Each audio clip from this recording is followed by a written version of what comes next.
Marcus Chen stood in the doorway of his penthouse apartment, his leather briefcase slipping from his fingers and hitting the marble floor with a sharp crack. The sound echoed through the expansive living room, but he barely noticed. His eyes were fixed on a scene that made his heart stop cold. There, in the middle of his pristine white sofa, sat Rosa, the maid he'd hired just 3 months ago. But she wasn't alone. Cradled in her arms were 2 babies, and not just any babies. Marcus felt the blood drain from his face as recognition slammed into him like a freight train. Those were his children. His twins. The ones his ex-wife had told him died during childbirth 2 years ago. The room began to spin. Marcus gripped the doorframe, his knuckles turning white as memories flooded back. He remembered that horrible night at the hospital. Sarah, his wife, screaming. Doctors rushing everywhere. Then silence. The kind of silence that destroys souls. A nurse with tears in her eyes telling him the babies didn't make it. Sarah's face, pale and distant, turning away from him. The funeral with 2 tiny white caskets that he'd been told were too damaged to open. But here they were. Alive. Breathing. Real. Rosa looked up, her dark eyes widening with terror as she saw him standing there. She pulled the babies closer to her chest protectively, and that simple gesture sent a spike of pain through Marcus's heart. These children didn't know him. They flinched at the sound of his briefcase hitting the floor. They sought comfort from a woman who was practically a stranger, while their own father stood frozen like a statue. "Mr. Chen," Rosa whispered, her voice trembling. "I can explain." Marcus couldn't speak. His throat had closed up completely. The little boy, he could tell it was a boy by the blue outfit, had his eyes. Those same gray-green eyes that Marcus saw in the mirror every morning. The girl had Sarah's delicate features, her small nose, her perfect bow-shaped lips. They were maybe 18 months old, still babies really, with chubby cheeks and tiny hands that gripped Rosa's shirt. "How long?" Marcus finally managed to choke out. His voice sounded strange to his own ears, rough and broken. "How long have you known?" Rosa stood up slowly, balancing both children with practiced ease. She'd been caring for them, Marcus realized. All this time, while she'd been cleaning his apartment, making his meals, doing his laundry, she'd known. She'd known about the greatest tragedy of his life and said nothing. "Please sit down," Rosa said gently. "This is going to be very hard to hear." Marcus stumbled to the nearest chair and collapsed into it. His hands were shaking. His whole body was shaking. He watched as Rosa carefully placed the twins on a soft blanket she'd spread on the floor, surrounding them with cushions. They immediately reached for colorful toys that Marcus had never seen before. Toys that Rosa must have brought with her. "I didn't know at first," Rosa began, settling onto the edge of the sofa. "I swear to you, Mr. Chen. When I took this job, I had no idea. But then one day, about 6 weeks ago, I saw a photograph in your study. You and your ex-wife on your wedding day. And I recognized her." Marcus leaned forward, his elbows on his knees, his head in his hands. "Recognized her from where?" "From the hospital where I used to work," Rosa said quietly. "I was a night nurse in the maternity ward. I was there the night your babies were born. I was there when everything went wrong." The little girl made a happy sound, and Marcus looked up. She was smiling at her brother, reaching out to touch his face with her tiny hand. They were beautiful. Perfect. Alive. And he'd missed almost 2 years of their lives. "They didn't die," Marcus said, and it wasn't a question. It was a statement, heavy with the weight of betrayal. "Sarah lied to me. She took my children and let me believe they were dead." Rosa's eyes filled with tears. "Yes," she whispered. "And I think I know why. But Mr. Chen, you need to understand something important before I tell you everything. Those babies, Emma and Ethan, they're in danger. That's why I brought them here today." Marcus felt like he was drowning. Each breath required conscious effort, as if his body had forgotten how to perform its most basic function. He stared at Rosa, trying to process what she just said. Emma and Ethan. His children had names. Beautiful names that he'd never gotten to choose, never gotten to whisper to them in the middle of the night, never gotten to write in birthday cards or call out across a playground. Danger? The word came out harsh and sharp. Marcus was on his feet before he'd consciously decided to stand. What kind of danger? Who would hurt them? Rosa raised her hands in a calming gesture, glancing nervously at the twins who were still playing peacefully on the blanket. "Please, Mr. Chen. Your voice." They startle easily. Marcus forced himself to sit back down, but every muscle in his body was coiled tight, ready to spring into action. His mind was racing through possibilities, each one more terrifying than the last. He'd built his software company from nothing, made enemies along the way. Business rivals. Disgruntled former employees. Had someone threatened his family? Is that why Sarah had done this? Tell me everything, Marcus demanded, keeping his voice low but urgent. Start from the beginning. The night they were born. Rosa took a deep breath, her fingers twisting together in her lap. It was a difficult delivery. Your wife had complications. I remember because it was my first week on the job, and I'd never seen the senior nurses move so fast. There was bleeding, lots of it. The doctors took the babies immediately to make sure they were okay. And they were okay? Marcus interrupted. Both of them? Perfectly healthy, Rosa confirmed. Strong lungs, good weight. I cleaned them myself, counted their fingers and toes. 2 perfect babies. But your wife, she was in bad shape. She needed surgery, blood transfusions. She was unconscious for hours. Marcus remembered that part. He'd spent that time in a waiting room that smelled like disinfectant and fear, praying to a god he wasn't sure he believed in. A doctor had come out eventually, looking exhausted, and told him Sarah would survive. Then, much later, a different doctor with different news. The babies were gone. Someone switched them, Marcus said, the pieces clicking together in his mind. While Sarah was unconscious. Someone took my babies and put different ones in their place. Rosa shook her head. No. It was worse than that.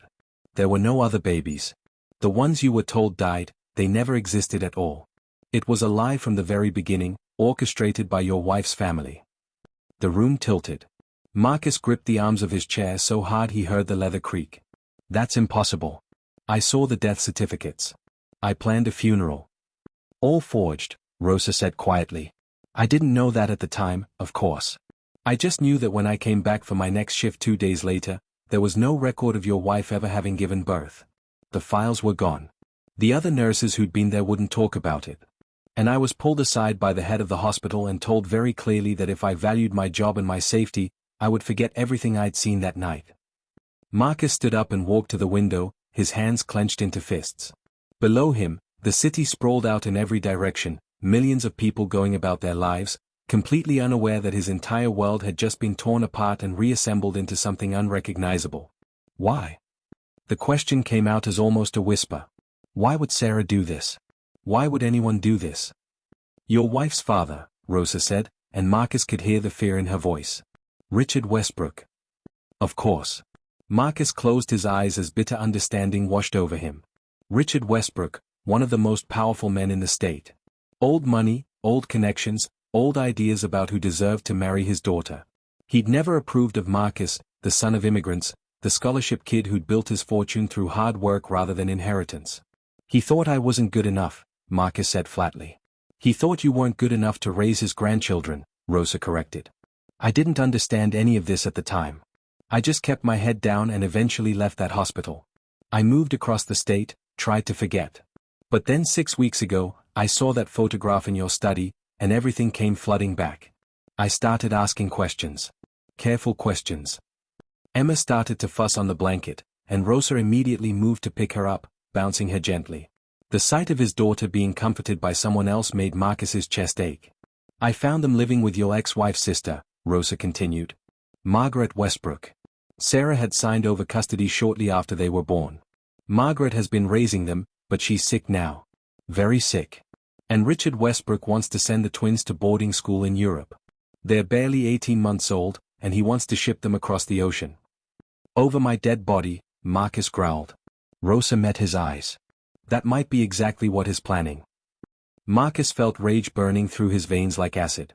His hands trembled not from fear now, but from the effort of containing the fury that threatened to consume him. Richard Westbrook had stolen 2 years of his children's lives. 2 years of first smiles, first words, first steps. Moments that could never be recovered, memories that would exist only as gaps in his heart. What do you mean by that? Marcus asked, his voice deadly calm. Are you saying Richard would actually try to kill me? Rosa shifted Emma to her other hip, and the little girl laid her head on Rosa's shoulder, her tiny fist clutching the fabric of the maid's shirt. I'm saying that Richard Westbrook is capable of anything. I started digging into what happened that night at the hospital, and every person I talked to was terrified. One nurse I finally tracked down, she told me that Richard owns half the hospital board. He made donations in the millions. When he wanted your babies erased from existence, people did what he asked. Marcus turned back to look at his children. Ethan had pulled himself up to stand, holding onto the edge of the sofa, his little legs wobbling. Pride and pain crashed over Marcus in equal measure. His son was learning to stand, and he hadn't been there to see it. How did you get them here? Marcus asked, forcing himself to focus on the practical questions before his emotions overwhelmed him completely. Won't Margaret notice they're gone? Margaret is in the hospital, Rosa explained. She went in for emergency treatment 3 days ago. The twins were supposed to go to Richard's estate, but I convinced the social worker I was an approved caregiver. I have paperwork, references from Margaret herself from before she got too sick to know what she was signing. I bought myself maybe 48 hours before anyone realizes what I've done. Why risk it? Marcus moved closer, his eyes searching Rosa's face. You don't know me. You owe me nothing. Why would you put yourself in danger for my children? Rosa's eyes welled with tears. Because I held them when they were 5 minutes old. I counted their heartbeats and wrapped them in their first blankets. I looked at you in that waiting room, Mr. Chen, and I saw a man destroyed by grief. What was done to you, what was done to these babies, it was evil. I'm a mother too. I have a daughter. If someone had taken her from me and let me believe she was dead, I would want someone to be brave enough to tell me the truth. Marcus felt something crack inside his chest. He sank to his knees beside the blanket where his children played. Up close, he could see details he'd missed before. Ethan had a small birthmark on his neck, just like Marcus's father. Emma's hair was starting to curl at the ends, catching the afternoon light streaming through the windows. Can I? Marcus asked, his voice breaking. Can I hold them?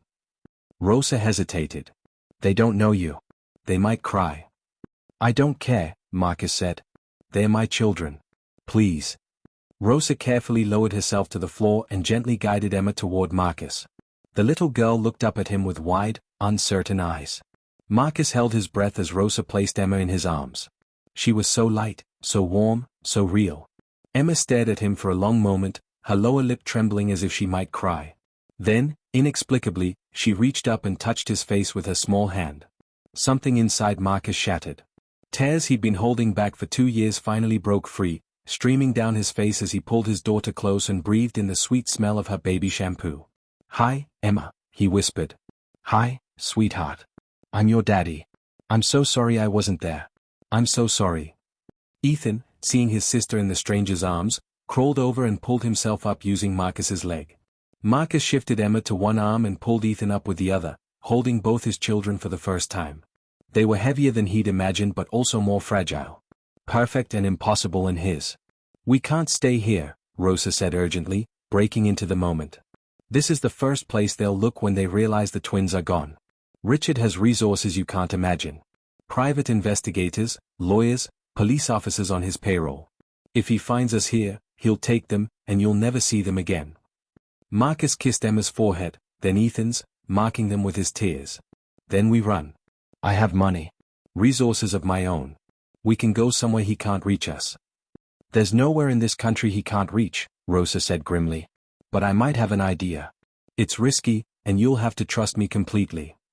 Marcus looked at this woman who had brought him back from the dead, who had given him a reason to keep breathing. I already trust you more than anyone in the world. What's your plan? Rosa pulled out her phone and showed him a photograph of a small house surrounded by mountains. My cousin has a cabin in Montana, completely off the grid. No internet, no phone signal, no paper trail. We can hide there while we figure out our next move. But we need to leave now, Mr. Chen. Right now. Before they realize what I've done. Marcus stood up, still holding both children. They seemed content now, Emma playing with his tie, Ethan's head resting against his shoulder. Call me Marcus. And Montana sounds perfect. How fast can you pack? Already done, Rosa said, pointing to 2 large bags by the door that Marcus hadn't noticed before. Everything they need for a month. But you need to pack only essentials. No credit cards, nothing that can be traced. Marcus's mind was already racing. He had offshore accounts, cryptocurrency, resources he'd built up over years of careful planning. He'd never thought he'd need to disappear, but he'd always been prepared for the possibility. In his business, you learn to expect betrayal. Give me 15 minutes, Marcus said, carefully handing the twins back to Rosa. Each moment of separation hurt, but he forced himself to move. He ran to his bedroom and grabbed the emergency bag he kept in his closet. Cash, passports, encrypted drives with backup documentation. Then he stopped by his safe and pulled out the one thing that mattered most, the photograph from his wedding day. The same one Rosa had recognized. He looked at Sarah's smiling face and felt nothing but cold rage. When he returned to the living room, Rosa had the twins already strapped into car seats that she must have brought with her. She'd thought of everything. "Ready?" she asked. Marcus took one last look at his penthouse, at the life he'd built from ashes. Then he looked at his children, at the future he'd thought was lost forever. "Let's go," he said. The drive out of the city felt like swimming through molasses.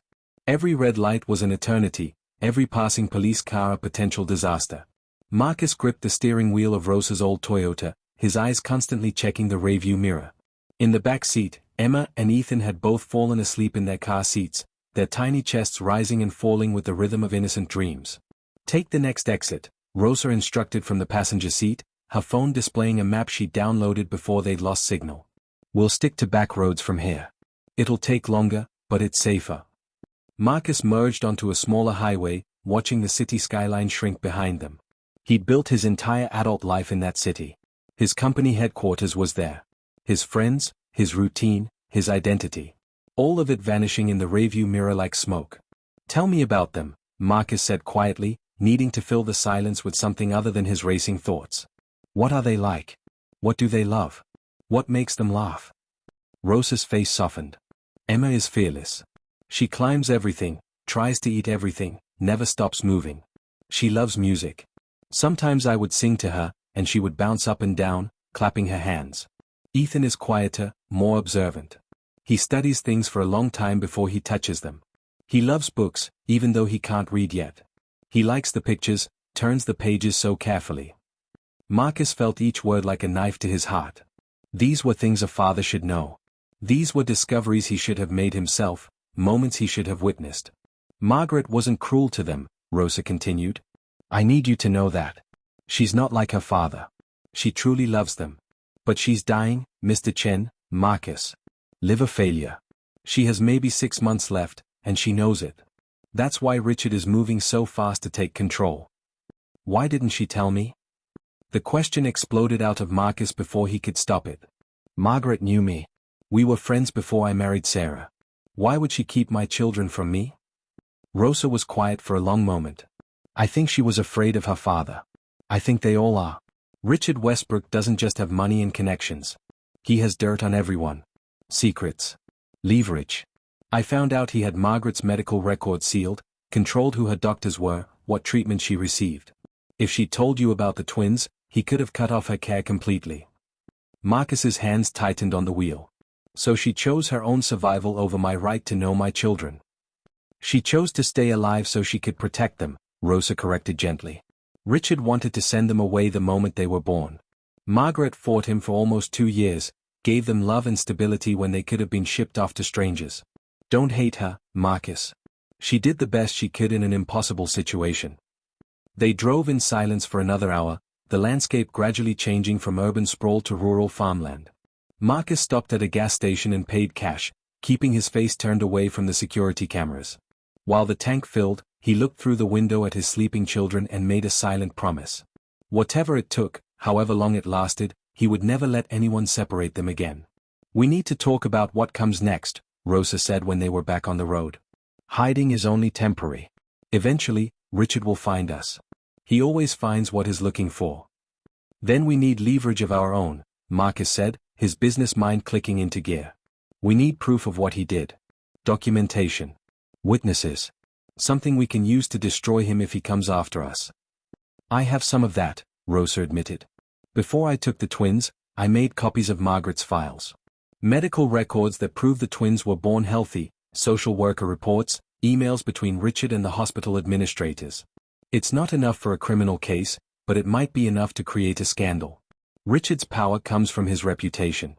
If that's damaged, he becomes vulnerable." Marcus felt a spark of hope. "Where are these files?" "Encrypted and uploaded to a secure server," Rosa said. "We can access them from anywhere. But Marcus, you need to understand what using them means. If we go public with this, it won't just hurt Richard. It will hurt Sarah too. It will hurt Margaret in whatever time she has left. This will be a nuclear option. Sarah let me think my children were dead, Marcus said flatly. She made me plan their funeral. She watched me fall apart and said nothing. I don't care what happens to her. You say that now, Rosa said quietly. But Emma and Ethan might feel differently someday. Sarah is still their mother, biologically at least.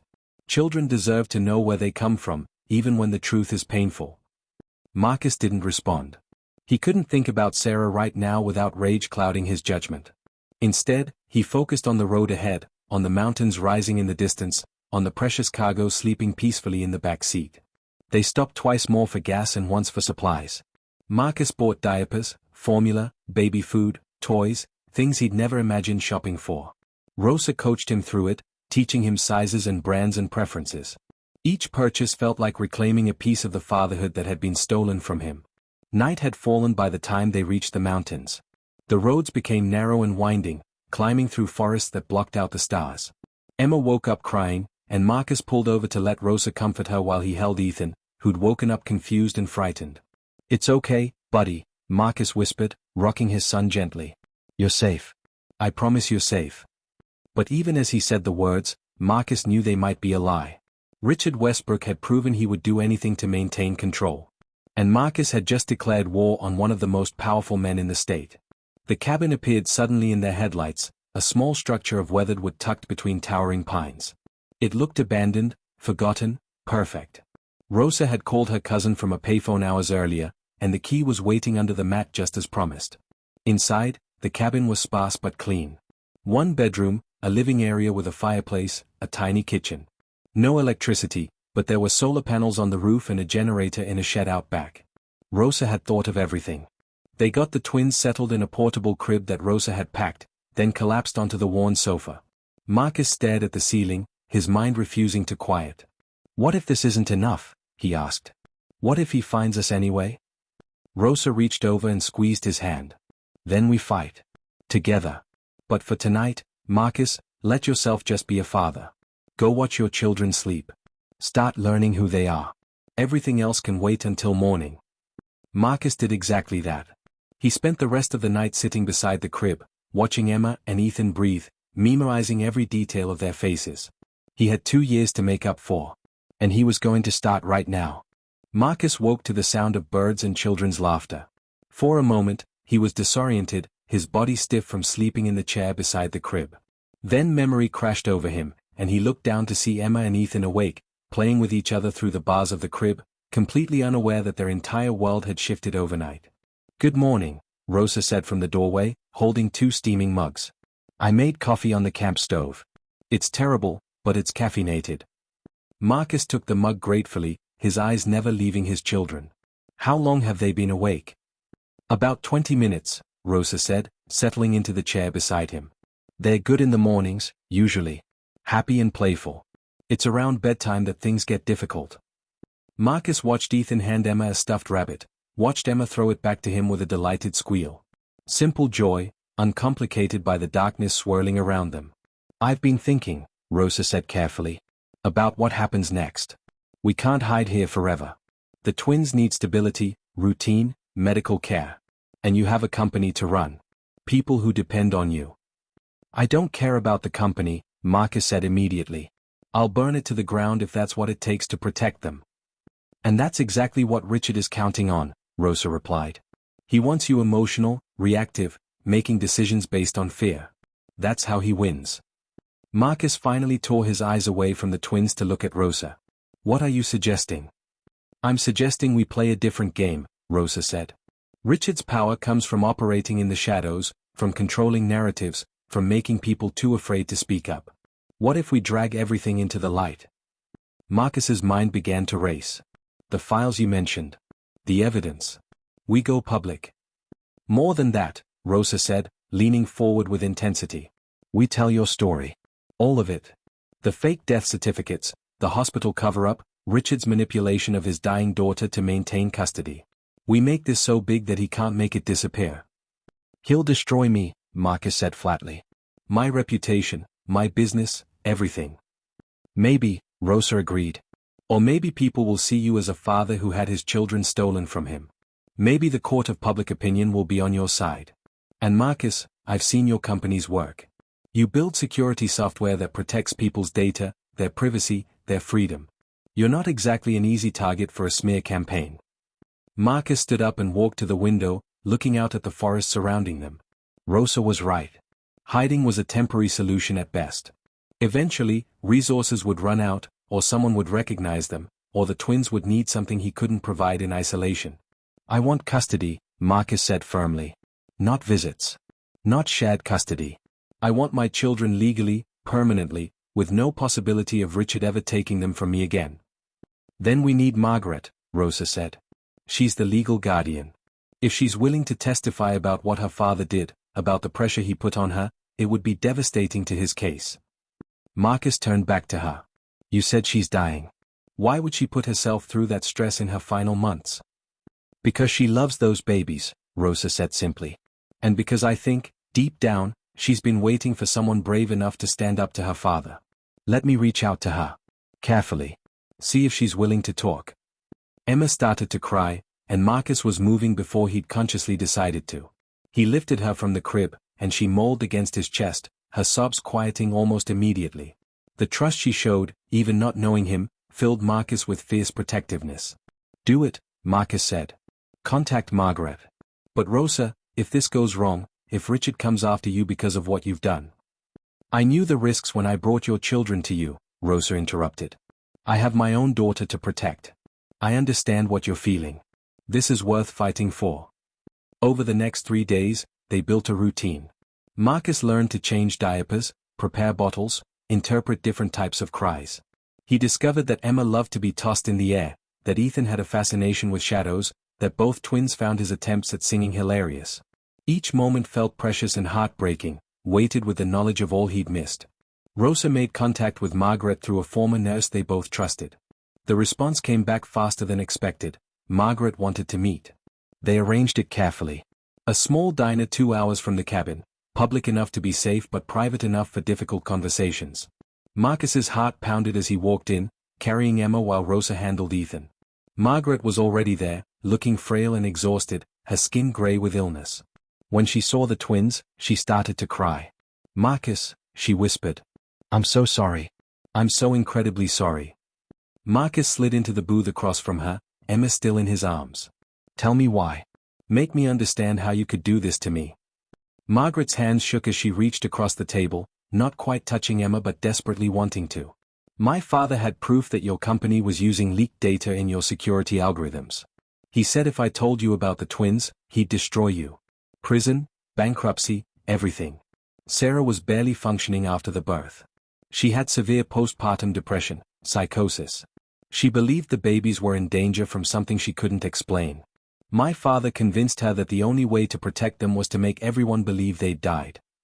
Marcus felt sick. And you just went along with it. I fought him, Margaret insisted, tears streaming down her face. For months, I fought him. But then my diagnosis came, and he controlled my treatment. Let me die or protect the twins, that was my choice. So I chose them.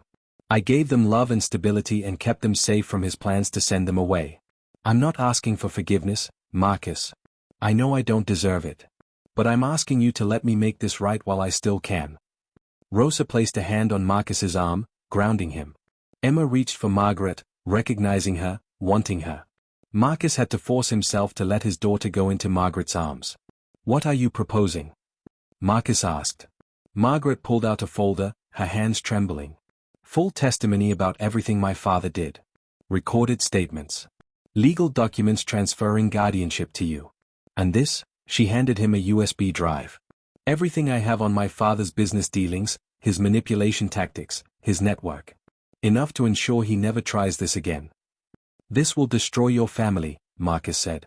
My family destroyed itself, Margaret replied, looking down at Emma with such love it hurt to witness.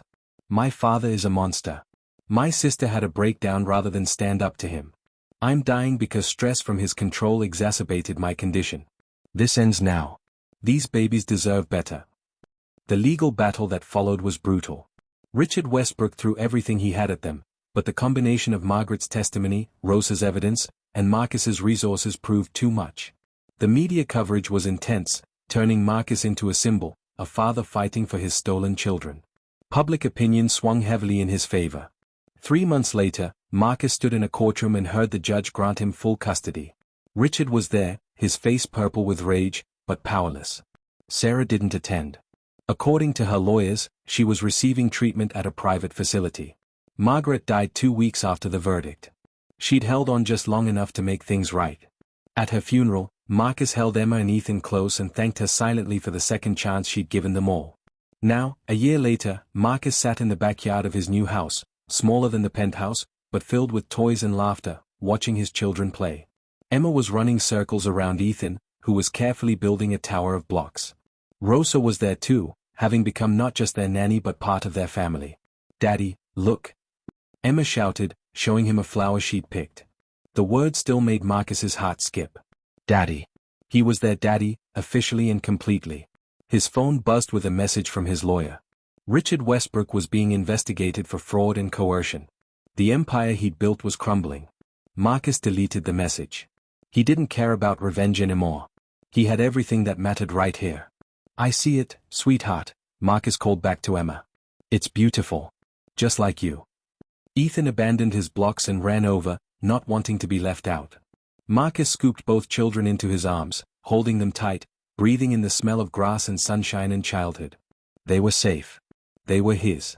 They were home. And finally, after years of darkness, Marcus Chen could breathe again.